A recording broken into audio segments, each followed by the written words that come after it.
5 people would have a suicidal thought at some One point. in 5 people? Yes. Okay.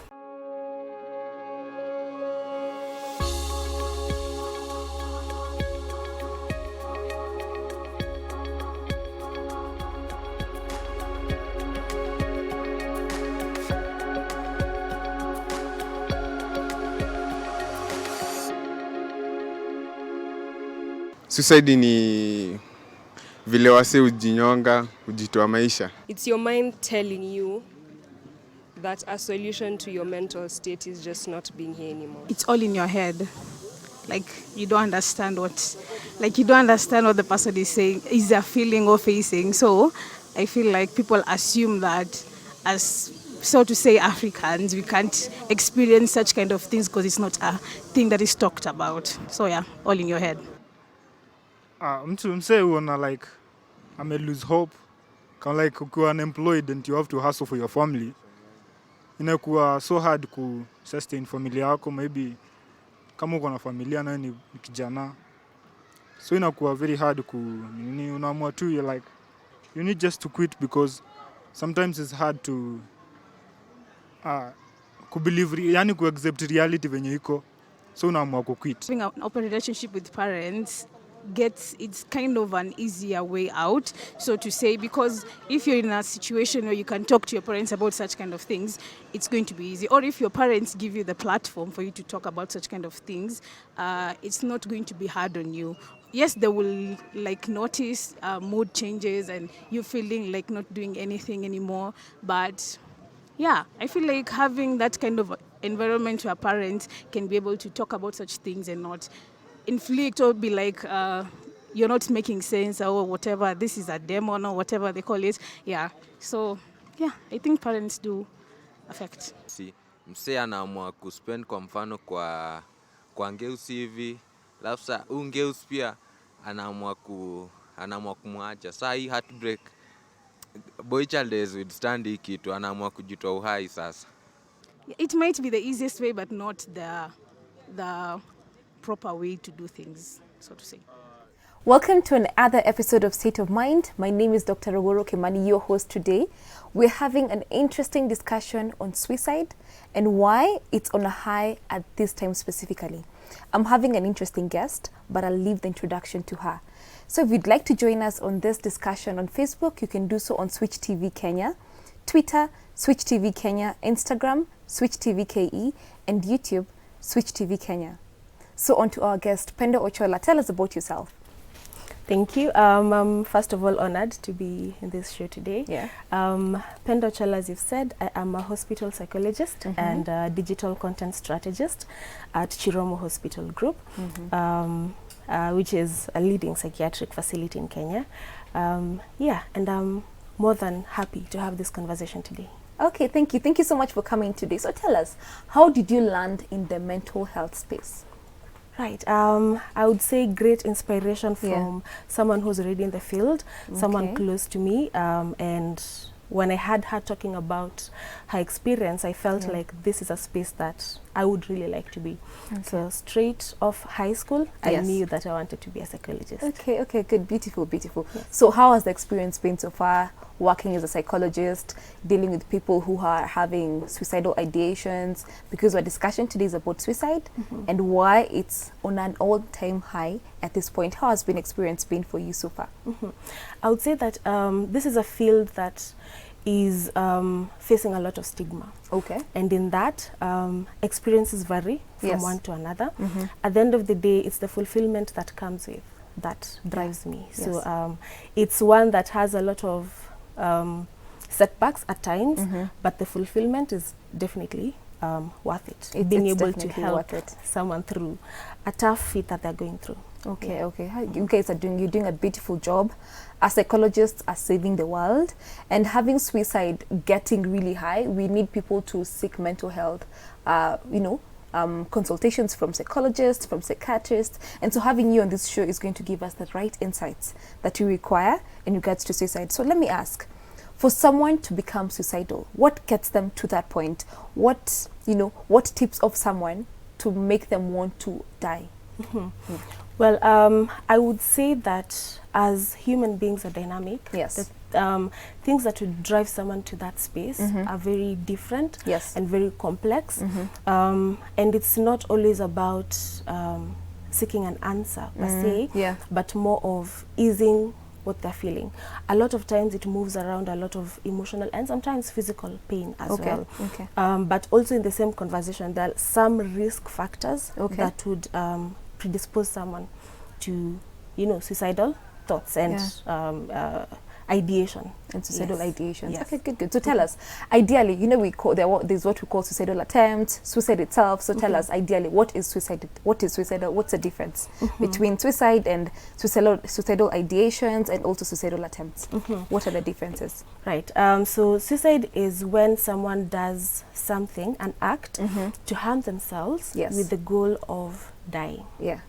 Now, one could have suicidal thoughts, and these are more common than we think. In fact, research says that 1 in 5 people would have a suicidal thought at some 1 in point. 5 people. Yes. Okay. But also, as I'm giving these statistics, I just want to mention that being a topic that is engulfed with a lot of stigma, That's there's true. also limited Disclosure, reporting, yes, about the disclosure from matter. people. Yeah, but from what is already there, 1 in around 5 people would get a suicidal thought. But from a thought to intent, Yes. intent is where someone has gotten to the place where they've decided this is what Need they to kill themselves. Exactly. Yeah. So in that case, with suicidal intent, that's an emergency. That's Yes. something that should be treated with urgency. Okay. Yes. Yeah. So for us, we call it a psychiatric emergency. For you, Emergency. it's a psychological emergency. I totally agree with it. Okay, good. So let me ask, do they feel that suicide is going to be the answer to their problems, or are they helpless, or do they just want to die? So what, can you just put us in the mind? So what is in this mind of this person is they're going to take that rope and kill themselves? Because we have stigma. People feel like someone who killed themselves did something wrong, but can you help us understand what that person feels like at that exact point? To confirm or not confirm whether it's an answer for Yes. them Yeah. is a bit tough, a Okay. tough call. Okay. But I would say a lot of times, most reports go around wanting to not feel the weight that comes with what they're feeling, the emotional Okay. space that Okay. they're in. So putting a stop to that intense feeling that comes with the emotional pain. So answer or not, I'm not sure, but it's more of Stopping what they're going through at Yes. this exact point. Moment. Okay, yeah, Yes. good insight. I think that's the closest that we can get to understand what someone feels like when they want to commit suicide. So, you know, people might have relatives who've committed suicide and they wish they actually saw it before. So what are the behavioral warning signs for suicide? So what can you see in a close family member, in a workmate? What will you see to let you know that this person might actually be wanting to commit suicide? Okay, I would say that first off, allow me to go back a little bit. It's okay. And go into, currently we are highly working to destigmatize mental health and the conversation around suicide. Yes. For a long time, suicide has had a criminal undertone coming Yeah. from the term, you know, committing suicide. But you're working towards diverting that to dying by suicide. Okay. For to remove The stigma around the topic. it. Yeah. Yes, that is one bit. But the second thing that we should look out for, family, friends, colleagues at work, some of the common things that people have reported is some people actually verbalize that Okay. they would like to die. The people who go to the point of doing a lot of research about suicide, Yeah. actually acquiring material that they would use in Yeah. that effect.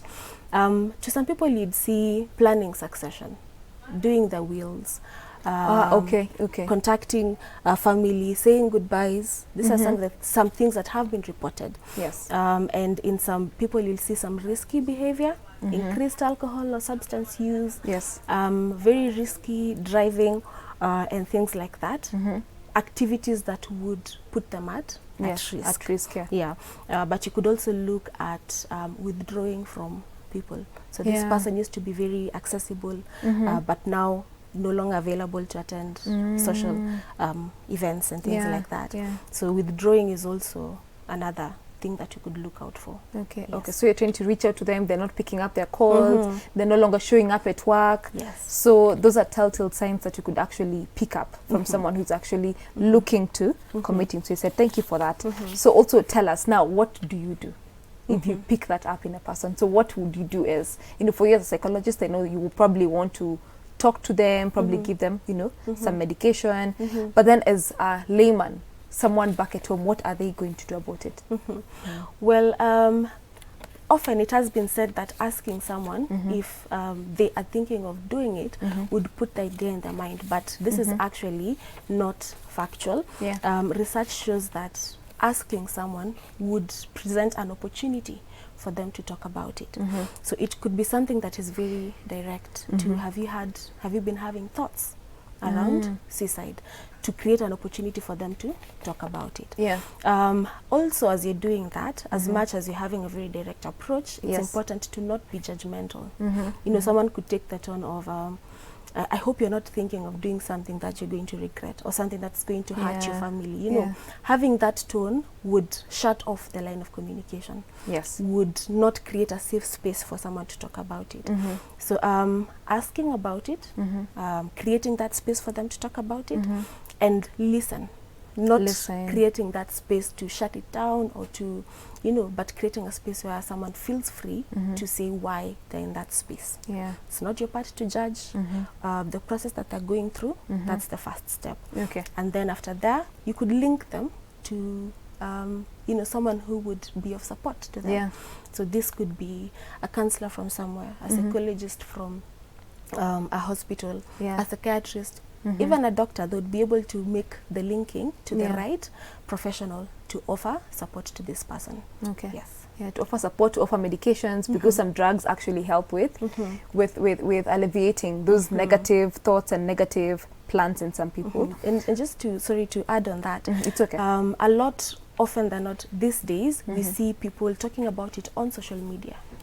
Yes, yes, we've seen that. Yes. So in the event that you're watching something and someone is displaying behavior that they're in the process of doing it, make sure to alert the necessary authorities as soon as you can. Okay. If you see someone sending a text that seems like it has an undertone, feel free to reach out.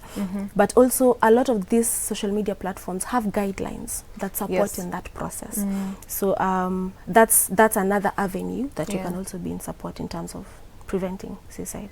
Yeah, I know. I think we've seen people put up cryptic messages on Facebook, on Twitter, on Instagram Live, and they actually end up killing themselves. Some kill themselves on Facebook Live, others kill themselves days later. So I think when you see something like that on social media, reach out to the person, and also, as you've said, use the safe guidelines to help the person. So tell us about the third person scale, where it's a scale to assess the risk of a person who is likely to commit suicide. So if you're seeing someone who's likely to commit suicide, so you can have a checklist where you can just look at it for the layman, for the health professional. So tell us about it. Well, the third person scale goes around some few risk factors that would we could be on the lookout for. Yeah. And one of them is sex, where we see that male at a higher risk of dying by suicide as compared to females. We also look at the age factor, where the age brackets that are more at risk as compared to others. We can look at things like also being in a depressive state. Yeah, depressive state. Yeah, exactly. One of the most advanced symptoms in a depressive state is suicidality. So we look at that. We could also look at previous attempt, where previous attempt is the most significant risk factor when it comes to suicidality. So these are some of the things that are in the third person scale. Going through it on, I know there are a lot of platforms online that would, expose the rest of it, but it's a mnemonic that guides you on some risk factors. Some risk. Also, to add into that, also somebody who has no social support. You see, people who don't have many friends, people who ideally, also not having a spouse is an increased risk of being suicidal compared to somebody who has a spouse. And also people with other chronic illnesses, somebody who has diabetes, hypertension. So if you add depression plus diabetes, plus they're a male above 75 years, plus they've tried committing suicide earlier, they actually score At a higher highly risk. and they have a higher risk of committing suicide compared to other people. Thank you so much. Thank you so much for that and taking us through that. So tell us, why are males, I know females are more likely to attempt suicide, but males, they tend to choose the dangerous and lethal ways of committing suicide. So they actually die more compared to females who attempt suicide more. So why is that? Certainly, just to you know, repeat what you've just said, more women attempt suicide, but more men die by suicide. In fact, currently, as per the last you know, research that was released, Yes. in Kenya, around 4 people die by suicide daily. 4 people. Yes, in Kenya. But in that statistic, the ratio goes for 3:1 for male to female. So 3 men to 1 female. Yeah. So that's showing how serious this of a matter it is. More men would go for lethal ways, like suffocating, that is through hanging, or Through what? hanging, Oh, through hanging, yes. or going for gunfire. Oh, yeah. Yes. Sure bet. Yes, as compared to less lethal ways like poisoning that women would often go to. But recent research is showing that women are also transitioning into more lethal ways. Okay. We cannot not factor in the social aspect that comes into this. Women tend to have more avenues to discuss what they're going through, to talk about what they're going through. Yeah. A woman can freely talk to a colleague, to chama member, Yeah, to at mama work. mboga. Exactly. Women have Yeah. more spaces to do that. Church fellowship group. Church fellowship groups. Yes. But men, not so much. And socialization has had it in a way that men do not have the safe space to talk about what they're going through. Yeah. What we should now start working on, advocating for, is creating more safe spaces Yeah. for men to talk about what they're going through. Okay. And also encouraging men to feel free to talk to someone. Yeah. It doesn't have to be anyone. It could be someone that you feel comfortable talking to, Yeah, and that's yeah. okay. Okay, okay. Yeah, that's very insightful. As men need to open up more, and we are looking forward to a society where men are going to be more, you know, more open, talk to their friends more, talk and also seek help whenever they're having a mental health problem.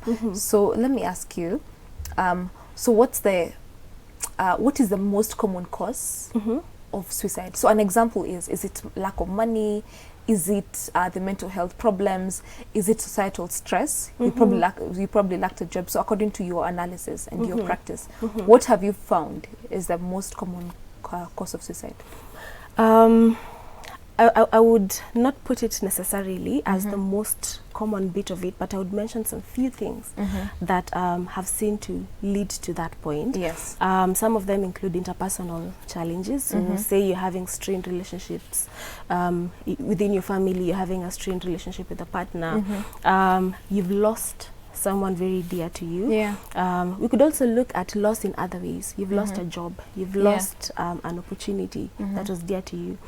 You've lost the concept you had of good health from receiving a diagnosis of a terminal illness. That's true. You know, so there are several things that would, you know, predispose someone to having suicidal thoughts. Yeah. Yes. Ah, okay, okay. So ideally, it's very difficult to stratify it and say that this is actually the most common cause of suicide. But there's a range of factors, and That at times would. they're actually intertwining. You may just not have one. They can also work together to get someone to become suicidal. So ideally, so I know you're doing your part as a health practitioner, but what can the government do to help reduce suicide? Because losing 4 people in a day is very serious. So you lose 4 people in a day. That means you're probably losing a parent. Children are left without parents. You know, the workforce is being taken. You know, we are having very productive people leaving the workforce in our country. We're having the level of productivity is actually coming low. So what can the government do to help reduce the number of suicide cases in the country? I would say that goes a lot into lobbying and policies that make mental health more accessible to the general public. And the government is doing a lot in that effect.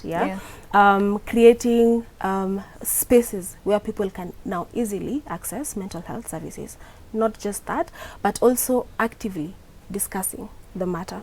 So that is one. And 2, also working on the recently released Mental Health Act works towards decriminalizing suicide. Yeah. What that does is it makes it okay, it normalizes the chances of someone saying that they're having suicidal thoughts. Yeah. So it helps in terms of prevention, in that it creates a space for someone to actually come out and talk about it. Yes.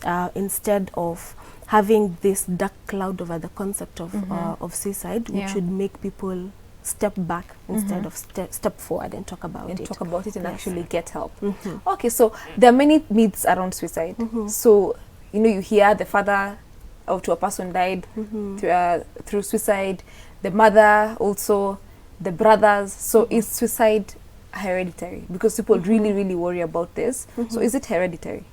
What I would say is one could be genetically predisposed to mental illness. This could be depressive symptoms. This could be substance use dependence and things like that. Yeah. But also we cannot ignore the impact that suicide in a family has on the rest of the people. Yeah, that's true. So there are several factors that would come into play in this. That's what I would. That's what you'd say about it. So at times, ideally, because as you had mentioned earlier, also depression has suicide as one of its symptoms. Yes. So ideally, depression could run through the family. Yes. And probably they're all having severe depression. That means that most of them will probably present with symptoms of suicide. Yeah. Yes. And that's how they'll end up killing themselves. And people will think that suicide is hereditary, but it's not hereditary. Thank you for that. And just to even add on to that, being genetically predisposed doesn't mean that you will have to get a diagnosis. It just puts you at a higher risk. One could be genetically predisposed but live a full life without ever getting to that diagnosis. Why?